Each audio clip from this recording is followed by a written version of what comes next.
Alright folks, once again it's on. Welcome back. I'm going to show you guys what happens when you don't treat your ferro rod for oxidation with a little light coat of oil or Vaseline. Look at that.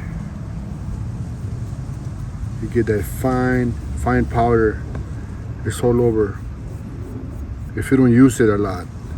If you use your ferro rod, just the oil from your hands is good enough to give it a little bit of protection. They work together. This is just the dust.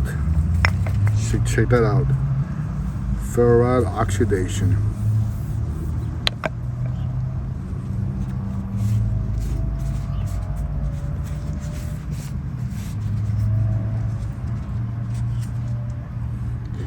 To prevent that,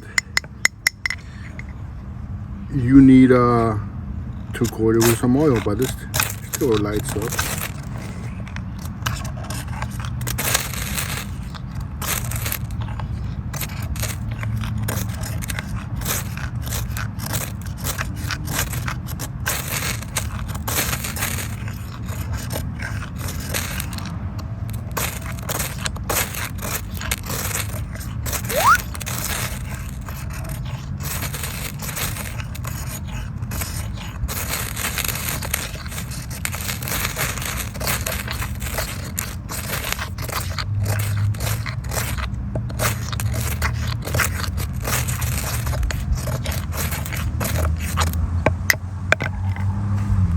Alright, it works just fine, but like I said before, to prevent your ferro rod from oxidation, give it a light coat of oil, any kind of oil, or just use it. Sometimes just by handling with your hands, you protect it with the oils from your hands, natural oil, body oil.